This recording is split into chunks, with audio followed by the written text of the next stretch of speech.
हाँ मित्रों, Buddha and his धम्मा, बुद्ध और उनका धर्म, ये 500 लगभग 500 पेज की किताब मैं वीडियो के द्वारा आप तक पहुंचा रहा हूं।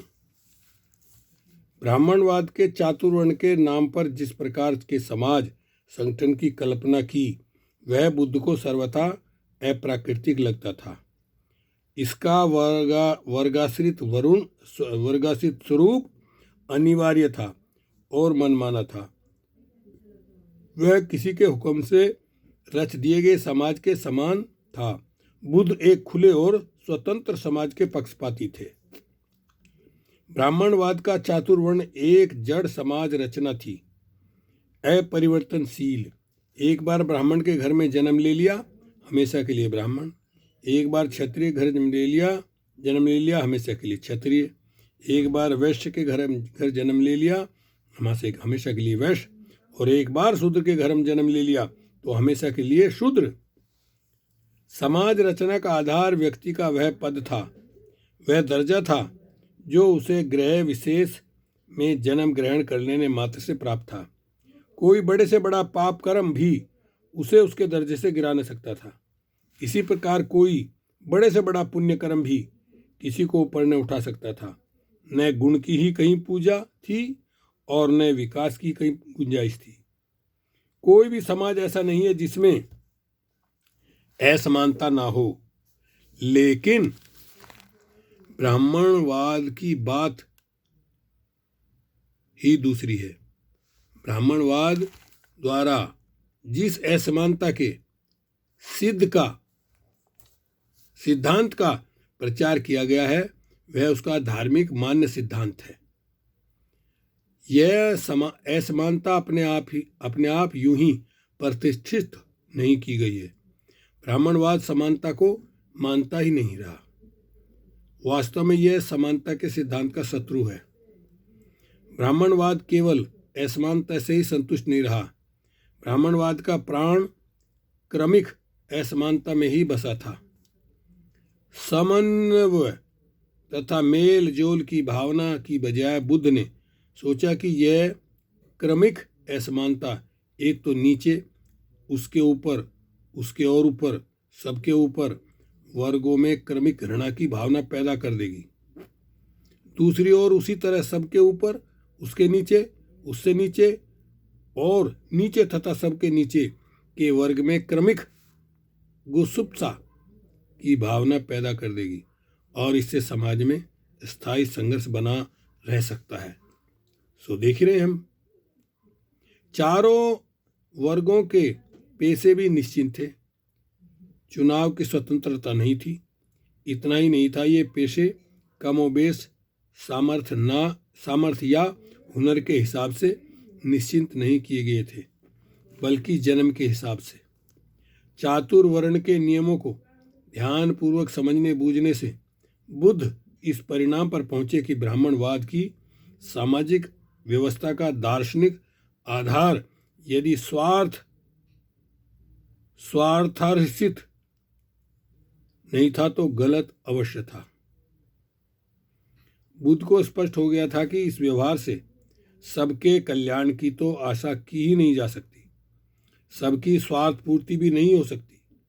निश्चय से जानबूझकर इसकी कल्पना ही इस ढंग से की गई है कि अछूत से लोग चंद लोगों के स्वार्थों की पूर्ति में निरत रहें। इस व्यवस्था में आदमी को स्वयं अपने आप मानव प्रवर भूसुर बने हुए मानवों की सेवा में झोंक दिया गया था। इसका उद्देश्य कमजोरों को दोबारा और उनका शोषण था और उनको सर्वथा गुलाम बनाए रखना। बुद्ध ने सोचा कि जिस कर्मवाद की ब्राह्मणवाद ने रचना की है, वह भी विद्रोह की भावना का संघर्ष सोख जाने के लिए ही है। अपने दुख के लिए स्वयं आदमी ही जिम्मेदार है। विद्रोह करने से भी कष्ट दूर नहीं किया जा सकता, क्योंकि उसके पूर्व जन्म के कर्म ने यह पहले ही निश्चय कर दिया है कि वह इस जन्म में दुखी रहेगा। शूद्र और स्त्रियां, जिनकी मानवता को ब्राह्मणवाद ने बुरी तरह छिन्न भिन्न कर दिया था, सर्वथा शक्तिहीन थी। वह इस पद्धति के विरुद्ध जरा सिर न उठा सकती थी। उन्हें ज्ञान प्राप्त करने तक का अधिकार न था। इस जबरदस्ती के अज्ञान का ही दुष्परिणाम था कि वे यह कभी जान ही न सकते थे कि किसने उन्हें इस दुर्व्यवस्था तक पहुंचाया है।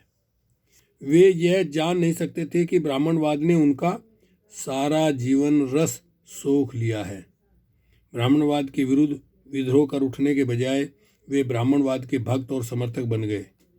स्वतंत्रता प्राप्ति के निमित्त शास्त्र उठाने का अधिकार आदमी का अंतिम अधिकार है, लेकिन शूद्रों से शस्त्र धारण करने का अधिकार ही छीन लिया गया था।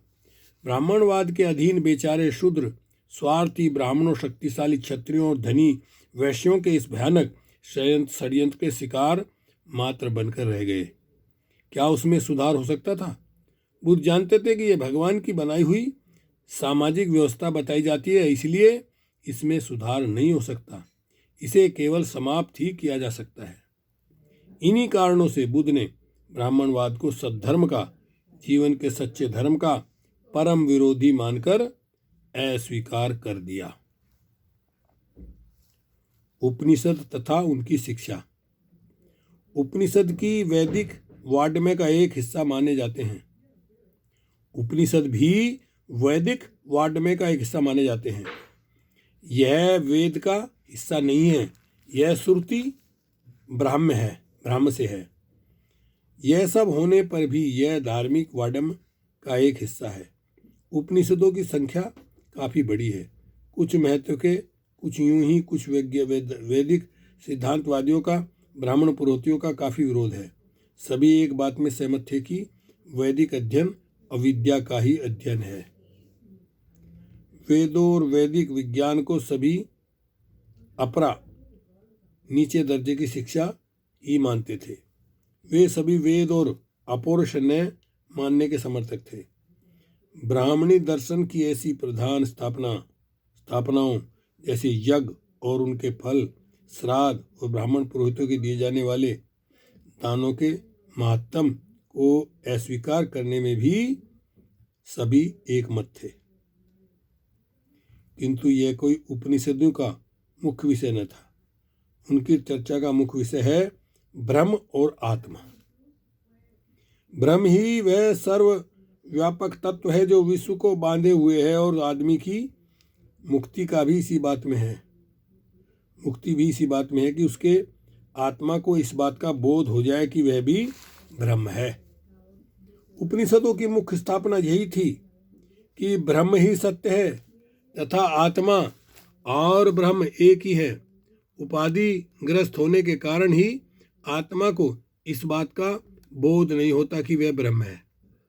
प्रश्न पैदा हुआ, क्या ब्रह्म एक वास्तविकता है? उपनिषदों की सारी स्थापना इसी एक प्रश्न के उत्तर पर निर्भर करती है। बुद्ध को ब्रह्म की वास्तविकता का कोई प्रमाण नहीं मिला, इसलिए उन्होंने उपनिषदों की स्थापना को अस्वीकार कर दिया। ऐसा नहीं कि स्वयं उपनिषदों के रचयिताओं से इस बारे में प्रश्न न पूछे गए हों, वे पूछे गए थे। इस तरह के प्रश्न याज्ञवल्क्य जैसे महान ऋषि से भी पूछे गए थे, जिसका वृहदारण्यक उपनिषद में उतना महत्वपूर्ण स्थान है। उससे पूछा गया था कि ब्रह्म क्या है, आत्मा क्या है।